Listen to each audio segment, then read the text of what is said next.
அனைத்து நண்பர்களுக்கும் வணக்கம். உங்கள் ஆஸ்ட்ரோ பழனிசாமிகள் பேசுகிறேன். இந்த காணொளியில ரிஷப லக்னத்தில் பிறந்தவர்கள் அல்லது ரிஷப ராசியில் பிறந்தவர்களுக்கு தீராத காதலும் மோகமும் என்ற தலைப்புல ரிஷப ராசி அல்லது ரிஷப லக்னத்தில் பிறந்தவர்களுடைய காதல் வாழ்க்கை மற்றும் தாம்பத்திய வாழ்க்கை, மேலும் எந்த ராசியோடு இவர்களுக்கு காதல் ஏற்படும் என்பதை பற்றியெல்லாம் இந்த பதிவில் பொது பலனாக பார்க்கலாம். பொதுவாகவே ரிஷபம் என்பது காலபுருஷ தத்துவத்தின் 2ஆம் பாவகம். இந்த வீட்டின் அதிபதி சுக்கிரன். இங்க பாத்தீங்கன்னாக்க கிருத்திகை நட்சத்திரம் 2ஆம் பாதம், 3ஆம் பாதம், 4ஆம் பாதம், ரோகிணி நட்சத்திரம் 4 பாதங்களும், மிருகசிரீசம் நட்சத்திரம் 1 பாதம் 2ஆம் பாதம் இருக்கும். இந்த ரிஷப ராசியில பிறந்தவங்க பொதுவாகவே கொடுக்கும் வள்ளல் என்றே சொல்லலாம். அதாவது வாழ தெரிந்தவர்கள் என்றே சொல்லலாம். இன்னொரு பழமொழி இருக்கு, வாழ தெரிந்தவர்களுக்கு வாழ தெரியாதவர்களை இணைத்து வைப்பதுதான் விதி என்று ஒரு பழமொழி இருக்கு. அதுபோல இந்த ரிஷபராசியில் பிறந்தவர்கள் வாழ தெரிந்தவர்கள். இவர்களுக்கு அமையக்கூடிய வாழ்க்கை துணைவர் ஏதோ ஒரு வகையில வாழ தெரியாதவர்களாக இருந்து அதனால வாழ்க்கையில சில சிக்கல்களும் பிரச்சனைகளும் இவர்களுக்கு ஏற்படும். அதுதான் இவர்களுடைய முக்கியமான சூட்சும பாயிண்டே. அந்த இடத்துல நாம கரெக்ட் பண்ணிட்டாக்க நம்ம வாழ்க்கை சுமூகமாக போகும். அது எப்ப கரெக்ட் பண்றதுனாக்க திருமண பந்தம் பாக்குறோம் இல்லைங்களா, திருமண பொருத்தம் பார்க்கும் போது இதை சரியா கவனிச்சு பார்த்துட்டாக்க வாழ்க்கையில பிரச்சனையே கிடையாது. அதற்கான பதிவு தான் இது. இந்த ரிஷப லக்னம் அல்லது ரிஷப ராசியில பிறந்தவர்களுக்கு இந்த தீராத காதலும் மோகமும் இருந்துகிட்டே தான் இருக்கும். இவங்க ஒரு பக்கம் பாத்தீங்கன்னாக்க ஏதோ ஒரு சர்டன் ஸ்டேஜில் அந்த அன்பை தேடக்கூடியவர்களாக இருப்பாங்க. அந்த வகையில் காதல்லாம் இவங்களுக்கு செட் ஆகுது. ஆனால் அந்த காதல் வாழ்க்கையில் சில பிரச்சனைகள் ஏதோ ஒரு வகையில் குடும்ப வாழ்க்கையில் குறிப்பாக தன்னுடைய உறவுகளால் அல்லது பிள்ளைகளால் கூட சில நேரங்களில் அந்த தாம்பத்திய சுகம் சரியாக கிடைக்காம அல்லது ஒரு காதல் ஒரு அன்பு இயக்கங்கள் இருந்துகிட்டே இருக்கிற மாதிரி தான் இவங்களுக்கு இருக்கும். ஏன்னா இவங்களுடைய ராசிக்கு 12ஆம் அதிபதியாக வரக்கூடியவர் செவ்வாய், 7ஆம் அதிபதியாக வரக்கூடியவரும் செவ்வாய் தான், கலஸ்திரக்காரனும் செவ்வாய் தான், அயன ஸ்தானாதிபதியும் செவ்வாய் தான். அந்த வகையில பாத்தீங்கன்னாக்க செவ்வாய் ஒருத்தரோட ஜாதகத்துல எந்த நிலையில இருக்கோ அதற்கு தகுந்த மாதிரி குறிப்பா வக்ரம் அஸ்தங்கள்லாம் ஆயிட்டு இருந்தாக்க அவங்களுக்கு தாம்பத்திய வாழ்க்கையில பெரிய அளவுக்கு மகிழ்ச்சி இல்லாம இருக்கும். அல்லது செவ்வாய் சனி சேர்க்கை, செவ்வாய் ராகு கேது இந்த கிரகத்தோட சேர்ந்திருக்குன்னா கூட அவர்களுடைய வாழ்க்கையில பாத்தீங்கன்னாக்க பெரிய அளவுக்கு மகிழ்ச்சி இல்லாம இருக்கும். அவங்களுக்கு பாத்தீங்கன்னாக்க கல்யாணம் பண்ணியும் ஒரு திருப்தி இல்லாம பிரிந்து அதுக்கப்புறம் 2ஆம் தாரம்லாம் ஏற்படக்கூடிய வாய்ப்பும் இவங்களுக்கு இருக்கு. பொதுவாக இவங்க வாழ்க்கையில இந்த தீராத காதலும் மோகமும் லைஃப் லாங் இருந்துகிட்டு தான் இருக்கு. அதுல முதல் பகுதி கூட ஓரளவுக்கு கிடைக்கும், காதல் போன்றவையெல்லாம் ஏற்படுது.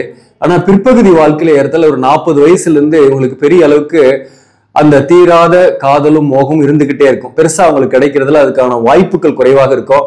அல்லது வேலை விஷயமா அவங்களுக்கு கான்சென்ட்ரேட் பண்றதுனால தொழில் காரணமாக கூட பிரிந்திருக்கக்கூடிய சூழ்நிலை, சில நேரங்களில் உறவுகளால பிரிந்திருக்கக்கூடிய சூழ்நிலை, இப்படி ஏதாவது ஒரு வகையில பிரச்சனையோடய இருக்கிறதுனால அந்த தாம்பத்திய சுகமும் அந்த அன்பும் இவங்களுக்கு கிடைக்காம இருக்கிறதுனால ஒரு மகிழ்ச்சியற்ற தன்மை இவங்க கிட்ட மனசுக்குள்ள இருந்துகிட்டே தான் இருக்கும். ரிஷப லக்னத்தில் பிறந்தவர்களுக்கு இது அதிகமாகவே இருக்கும். ராசியா இருந்து நீங்க லக்னம் வேற இருக்குன்னாக்க உங்களுக்கு ஒரு 50% அளவுக்கு தான் சான்சஸ் இருக்குன்னு அர்த்தம். ஸோ இந்த மாதிரி அவங்களுடைய சுய ஜாதக தகுந்த மாதிரி சில பலன்கள் மாறுபடும்.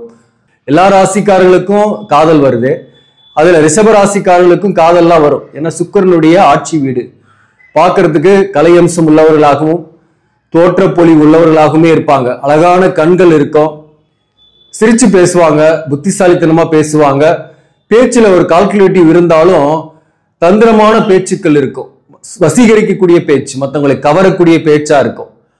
அதே போல அழகா இல்லைன்னா கூட அழகா தன்னை காட்டிக்குவாங்க, மற்றவங்களுக்கு கொடுக்கும் குணம் அதிகம், பிராட் மைண்ட் இருக்கும், லக்ஸூரியஸ் லைஃபை லீட் பண்ணுவாங்க.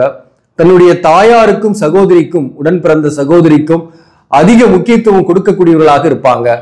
டிராவலிங் பண்றதுல நிறைய விருப்பம் இருக்கும் இவங்களுக்கு. அதே சமயத்துல இவர்களுக்கு பொறுத்தவரையில மற்றவங்களை உயர்த்தி விடுவதில் மிகுந்த ஆர்வம் இருக்கும். அதுதான் ஒரு நல்ல குணம்ன்றது. இவங்களுக்கு காதல் வரும், காதல் சக்சஸும் ஆகிறதுக்கு நிறைய வாய்ப்புகளும் உண்டு. இந்த காதல் பாத்தீங்கன்னா யாருடன் இவர்களுக்கு ஏற்படும் மேக்சிமம்னாக ரிஷபம் என்பது நிலம் ராசின்றதுனால இவங்களுக்கு நீர் ராசியோட காதல் வரும். அதாவது இவங்களை சுத்தி இருப்பாங்க. முக்கியமா பாத்தீங்கன்னா விருச்சிக ராசி, மீன ராசி, கடக ராசி இந்த பீப்புள்ஸ் இவங்களை சுத்தி இருப்பாங்க. ஒரு இளைய தலைமுறையா இருக்கீங்க, பருவ வயதில் இருக்கீங்கன்னாக்க இவங்க உங்களை சுத்தி இருப்பாங்க, அவங்களோட பழகுறீங்க, பேசுறீங்கன்னா அது காதலா மலர்றதுக்கு வாய்ப்புகள் உண்டு. அது ஒர்க் பண்ற இடத்துல கூட பாத்தீங்கன்னாக்க உங்களுக்கு இவர்களோட நட்போ காதலோ ஏற்படும். அல்லது உங்களுக்கு வரக்கூடிய வாழ்க்கை துணைவரோ அல்லது நண்பரோ இந்த ராசியில இருந்து வர்றதுக்கு மேக்சிமம் அதிக வாய்ப்புகள் உள்ளது. அதாவது இந்த கடகம், விருச்சிகம், மீனம் இந்த ராசியில பிறந்தவங்க, இவங்களால உங்களுக்கு உங்களுடைய விதியை தீர்த்து வைப்பவர்கள் அப்படின்னு அர்த்தம். உங்களுக்கு ஏதோ ஒரு வகையில உறவாக நட்பாக உங்களுடைய கர்மாவை தீர்த்து வைப்பவர்கள். அப்போ இவங்களால நன்மையும் உண்டு, தீமையும் உண்டு. நன்மைன்னா மகிழ்ச்சியும் உண்டு, இவங்களாலேயே மன வருத்தங்களும் உண்டு உங்களுக்கு. அதே சமயத்துல ரிஷபம் என்பது நிலம் ராசின்றதுனால இதே நிலம் ராசியாக இருக்கக்கூடிய கன்னி, மகரம் இந்த ராசிகளுடன் உங்களுக்கு காதல் ஏற்படக்கூடிய வாய்ப்புகள் உண்டு. உங்களை சுற்றி இவர்கள் இருந்தாங்கனாக அவர்களுடன் காதலோ அல்லது திருமண பந்தத்துக்காக வரன் பார்க்குறீங்க இந்த ராசியிலனாக உங்களுக்கு ஏதோ ஒரு வகையில செட் ஆயிடும். ஆனாலும் எந்த ராசியா இருந்தாலும் கட்ட பொருத்தம் இருந்தாதான் கல்யாணம் பண்ணணும். இப்போ பொதுவா சொல்றோம் இந்த ரிஷப ராசியும் கன்னி ராசியும் பொருத்தம் இருக்குன்ட்டு. ரிஷப ராசியும் கன்னி ராசியும் கல்யாணம் பண்ணவங்க பல பேர் கஷ்டத்திலே இருக்கிறாங்க. என்ன காரணம்? ரிஷபத்தில் இருக்கக்கூடிய கிருத்திகை நட்சத்திரமும் கன்னியில் இருக்கக்கூடிய உத்திரம் நட்சத்திரமும் பொருந்தாது. அந்த மாதிரி ஏதாவது ஒரு வகையில கட்ட பொருத்தம் இல்லாம இருக்கும். பொருத்தம் இல்லாம கல்யாணம் பண்ணிட்டாங்கனாலையும் பிரச்சனை இருக்கு. அதுக்குதான் நான் சொல்றக்கூடிய விஷயம் என்னன்னாக்க ஜாதக பொருத்தம் பார்க்கணும். ரிஷப ராசியில பிறந்தவங்களுக்கு தனுசு ராசியோட காதல் வரும். ஒரு கான்ட்ரவர்சியலான ஒரு ஆப்போசிட் ரியாக்ஷன் இருக்கிறதுனால, ஏன்னா தனுசு என்பது நெருப்பு ராசி, ரிஷபம் நிலம் ராசி, தனுசுக்கு அதிபதி குரு பகவான், ரிஷபத்துக்கு அதிபதி சுக்கிரன், ஆப்போசிட் ரியாக்ஷன்ஸ் இருக்கும். ஒன்றை ஒன்று விளக்கம் இருந்தாலும் ஒரு அஃபையர், ஒரு அஃபெக்ஷன் ஏற்பட்டு காதலிச்சு கல்யாணம் பண்ணிடுவாங்க. திருமணம் ஆன பின்பு ஒரு போராட்டகரமா இருக்கும். அது ஜாதக பொருத்தம் இல்லைன்னா அவர்களுக்கு பிரிவுகள் கூட ஏற்படக்கூடிய வாய்ப்புகள் உண்டு. அதனாலதான் பாத்தீங்கன்னா ரிஷபத்துல பிறந்தவங்க தனுசை தவிர்க்கணும் அப்படின்னு நம்ம சொல்றது. சஷ்டகம் ஒண்ணு, ரெண்டாவது தத்துவத்தின் அடிப்படையில டிஃப்ரெண்டா இருக்கு, அதுவும் ஒரு காரணம்.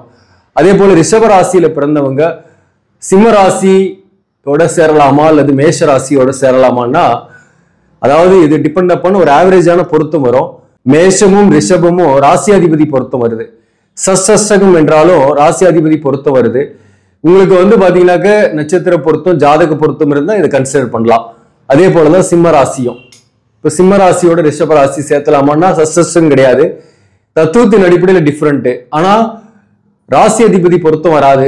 இதனால இந்த ரிஷபம் மற்றும் சிம்மத்தை சேர்த்தும் போது கட்ட பொருத்தம் கண்டிப்பாக இருக்கணும். இப்போ பொதுவாகவே ஒருத்தருக்கு காதல் சக்சஸ் ஆகணும் அப்படின்னாக்க அவங்களுடைய லக்னத்திலிருந்து, இப்ப ரிஷப லக்னமாக இருக்கீங்கன்னா 5ஆம் அதிபதியாக வரக்கூடியவர் புதன். பொதுவாகவே ரிஷப ராசி அல்லது ரிஷப லக்னத்தில் பிறந்தவங்க நிறைய நண்பர்களோட நட்புறவோடு இருப்பாங்க. பிராட் மைண்ட் இருக்கும், ஒரு கூட்டுக்குள்ள அடைக்க முடியாது. நிறைய கம்யூனிகேஷன் ஸ்கில் இருக்கும், மற்றவங்க கிட்ட நல்லா பேசக்கூடியவர்களாக இருப்பாங்க. ஆண் பெண் பேதமின்றி பழகுவாங்க. அதனாலேயே எதிர்பாலினரால் ஈர்க்கப்படக்கூடியவர்களாக இருப்பாங்க. நட்பு நண்பர்கள் இவங்களுக்கு அதிகம். ஏன்னா ராசிக்கு 5ஆம் அதிபதி புதன் தான். புத்திசாலியாகவும் இருப்பாங்க. சப்போஸ் அந்த புதனே அங்க ஆட்சி பெற்று இருந்தா காதல் சக்சஸ் ஆயிடும்.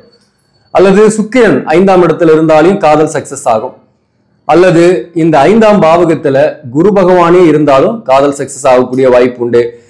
மேக்சிமம் ஒருத்தருடைய ஜாதகத்துல சுக்கிரன் பலம் பெற்று ஆட்சி உச்சம் பெற்று இருந்து, அதே போல புதனும் நல்ல வலுவோட ஸ்தான பலம் பெற்று இருக்கு அப்படின்னாக்க அவர்களுக்கு காதல் சக்சஸ் ஆகக்கூடிய வாய்ப்பு உண்டு. சரி, இந்த இடத்துல செவ்வாய் இருந்தா ஆகுமான்னா, 7ஆம் அதிபதியாக வரக்கூடிய செவ்வாய் 5ஆம் இடத்துல இருந்தா அவங்களுக்கு கூட காதல் சக்சஸ் ஆகி அதுக்கப்புறம் கலஸ்திர தோஷமாக அது பிரச்சனையை கொடுக்கும். செவ்வாய் இருக்கு அப்படின்னாக்க சூரியன் இருந்தா காதல் சக்சஸ் ஆகாது, சனி இருந்தாலையும் காதல் சக்சஸ் ஆகாது. அதே போலதான் கேது இருந்தாலையும் காதல் சக்சஸ் ஆகாது, ராகு இருந்தாலையும் காதல் சக்சஸ் ஆகக்கூடிய வாய்ப்பு உண்டு. காதல் திருமணம் ஏற்படக்கூடிய வாய்ப்பும் உண்டு. ஸோ இதெல்லாம் ஒரு பொது பலன் தான். தனிப்பட்ட முறையில் அந்த கிரகத்துக்கு பார்வை எந்த நட்சத்திரத்துல உட்கார்ந்து இருக்கு என்பதை எல்லாம் பொறுத்துதான் பலன்கள் வேறுபடும். ஆனாலும் இந்த ரிஷபத்தின் 7ஆம் பாவாதிபதி, அதாவது கலஸ்திரக்காரகன் செவ்வாய் பகவானை பொறுத்தவரை வக்ரம் பெற்று இருக்கு இவங்க ஜாதகத்துலன்னா, அல்லது 6ஆம் இடத்துல இருக்கு அப்படின்னாக்க திருமணம் லேட் ஆகும். திருமணம் ஆகுதுனாக ஒன்று மேரேஜ் லவ் மேரேஜா கூட ஆயிட்டு அதுக்கப்புறம் பிரச்சனைகளை கொடுக்கும். கருத்து வேறுபாடு, மிஸ் அண்டர்ஸ்டாண்டிங், பிரிந்து இருக்கிறது போன்றவையெல்லாம் வாழ்க்கையில ஏற்படும். அப்போ ஒரு திருமணம் பார்க்கும் போது 7ஆம் பாவம் கலஸ்திரக்காரகன் வக்கரம் பெற்றிருக்கா, நீசமாயிருக்கா, அசங்கம் பெற்றிருக்கா என்பதெல்லாம் நம்ம கவனிச்சுதான் திருமண பொருத்தத்துக்கு பார்க்கணும். மேலும் இந்த ரிஷபத்தை பொறுத்துள்ள 7ஆம் அதிபதியாக வரக்கூடியவர் செவ்வாய்ன்றதுனால கொஞ்சம் கவனமாக சேர்க்கணும். இவங்களுக்கு வரக்கூடிய வாழ்க்கை துணைவரை பொறுத்தவரையிலும் ஒரு பொசசிவ் லவ் எதிர்பார்க்கக்கூடியவராக இருப்பாங்க. தன்கிட்டயே இருக்கணும், தங்கிட்டயே பேசணும் அப்படின்ற எண்ணங்கள் இருக்கும். வெளிப்படையா பேசக்கூடியவராக இருப்பாங்க. ஆனாலும் அவங்க ஆள் மனசுல என்ன இருக்குன்றது புரிஞ்சு கொள்ளவே முடியாது ரிஷபராசிக்காரங்களால. அதனால ஈகோ கிளாஷ், கருத்து வேறுபாடு, சற்று பிரிந்திருக்கிறது, ஒரு தற்காலிக பிரிவாதி இவர்கள் வாழ்க்கையில் ஏற்பட்டு பிரிந்திருக்கிறதெல்லாம் ஏற்படும். இவங்களுடைய முதல் ஒரு 7 இயர்ஸ்க்குள்ள கல்யாணம் ஆயிட்டு பாத்தீங்கன்னா ஒண்ணு தொழில் காரணமாவது பிரிந்திருப்பாங்க, அது கொஞ்சம் சண்டை போட்டு கொஞ்சம் பிரிஞ்சு அதுக்கப்புறம் சேருவாங்க. இதெல்லாம் கடந்து போகும். சப்போஸ் வலிமையான கலஸ்திர தோஷங்கள் அவங்க 2 பேருடைய ஜாதகத்தில் இருக்குன்னாதான் அவங்க தான் டிவோர்ஸ் வாங்கிக்கிட்டு அடுத்த 2ஆம் தாரன்றதை நோக்கி போறது. மற்றபடி பாத்தீங்கன்னா ரிஷபத்தில் பிறந்தவங்களுக்கு மேக்சிமம் தன்னுடைய வாழ்க்கை துணை விட்டு பிரியக்கூடாது, தன்னுடைய வாழ்க்கை துணை கமிட் ஆயிட்டாங்கன்னா அவங்களுடைய வாழணுன்ற எண்ணத்துல தான் இருப்பாங்க. ஆனா ஒரு 90% அந்த மாதிரி எண்ணத்தில் இருந்தாலும் ஒரு 10% விதி விலக்குகளும் இருப்பாங்க இல்லையா? அந்த விதி விலக்கானவர்கள் அவங்க 2ஆம் தாரம் போகக்கூடிய சூழ்நிலை ஏற்பட்டுடுது. அது ஒண்ணு வாழ்க்கை துணைவர் இழந்துட்டு அப்புறம் 2ஆம் தாரம் போகுது. சில பேருக்கு வாழ்க்கை துணைவரோட டிவோர்ஸ் வாங்கிட்டு 2ஆம் தாரம் போகக்கூடிய சூழ்நிலையும் ரிஷபத்தில் பிறந்தவங்களுக்கு ஏற்படுது. இப்போ ரிஷப ராசியில பிறந்தவங்களுக்கு தாம்பத்திய வாழ்க்கை எப்படி இருக்கும் அப்படின்னாக்க, பொதுவாகவே தாம்பத்திய வாழ்க்கை பொறுத்தவரைக்கும் இவங்களுக்கு சற்று குறைவு அப்படின்னு தான் சொல்ல முடியும். அதாவது இவங்களுக்கு நல்ல எக்ஸ்பெக்டேஷன் இருக்கும், ஆர்வம் இருக்கும். ஆனாலும் இவங்களுக்கு கிடைக்கக்கூடிய ஆப்பர்ச்சுனிட்டி, அதுக்கான சந்தர்ப்ப சூழ்நிலைகள் சற்று குறைவாகவே இருக்கும். ஏன்னா இவங்களுடைய ராசி லக்னத்துக்கு 12ஆம் பாவாதிபதி செவ்வாய் பகவான். இந்த 12ஆம் பாவகத்துல என்ன கிரகம் இருக்கு என்பதை பொறுத்துதான் அவங்களுடைய தாம்பத்திய வாழ்க்கை. உங்க ஜாதகத்துல நீங்க இந்த 12ஆம் பாவகத்துல சூரியன் சுகஸ்தானாதிபதி உச்சம் பெற்று இருந்தாக அவர்களுக்கு பாத்தீங்கன்னா தனித்திருக்கிற மாதிரி சூழ்நிலை வரும். அந்த விஷயத்துல ஆர்வம் இருந்தாலும் சூழ்நிலைகள் அமையாமல் தனித்திருக்கக்கூடிய சூழ்நிலை வரும். அதே போல தாம்பத்திய வாழ்க்கையில சில நேரங்கள்ல பிரச்சனைகளும் வரும். 12ஆம் பாவகத்துல சூரியனோ சனியோ அங்க இருக்குன்னா கூட ஈடுபாடுகள் இருந்தும் அதற்கான வாய்ப்புகள் இல்லாமல் இருக்கும். தனித்திருக்கக்கூடிய சூழ்நிலை, உடல்நலத்துல ஏதாவது தொந்தரவுகள் போன்றவையும் இருந்துகிட்டு இருக்கும். சோ அந்த மாதிரி 12ஆம் பாவகத்தில் என்ன கிரகம் இருக்கு என்பதெல்லாம் பார்க்கணும். மேக்சிமம் காலியா இருக்கிறது நல்லது. 12ஆம் பாவகம் என்பது மேஷம் வர்றதுனால அங்க எந்த கிரகமும் இல்லாம இருந்தா அதே மாதிரி ஒரு எந்த கிரகமும் இல்லாதவங்களை பார்த்து சேர்த்துறது நல்லது. சப்போஸ் இங்க சூரியன் இருக்குன்னாக்க வேற ஒரு ஜாதகம், இணையான ஜாதகத்தை சேர்த்தும் போது 12ஆம் பாவகத்துல குரு இருக்கிற மாதிரி சேர்த்தனா பெட்டரா இருக்கும். செவ்வாய் இருந்துருச்சுனாலையும் பிரச்சனை இருக்கு. சோ இந்த மாதிரி இந்த அயன சைன ஸ்தானத்தை பார்க்கணும். இந்த காம திரிகோணம்னு சொல்லக்கூடிய 3, 7, 11ஆம் பாவகத்தையும் பார்க்கணும். அதாவது கட்டத்துல தாரதோஷமோ அல்லது கலஸ்திர தோஷம் இருக்குன்னா அவர்களுக்கு எக்ஸ்ட்ரா ஃபயர் வர்றது, அல்லது ஒரு ஃப்ரெண்ட்லியாவது ஒரு நட்பு எதிர்ப்பாளினிருந்து வரும். அந்த எதிர்ப்பாளினுடைய நட்பு அல்லது ஃப்ரெண்ட்லியான மூமெண்டால கூட பாத்தீங்கன்னாக்க சில நேரங்கள்ல இவங்களுக்கு குடும்ப வாழ்க்கையில பிரச்சனைகள் வருது. ஜாதகம் பார்த்து கட்ட பொருத்தம் பார்த்து திருமணம் செய்யும் போது அந்த திருமண வாழ்க்கை சிறப்பாகவே இருக்கு. ஆக நண்பர்களே, இந்த பதிவு உங்களுக்கு பிடிச்சிருந்தாக லைக் பண்ணுங்க, இதை மற்றவர்களுக்கும் ஷேர் பண்ணுங்க.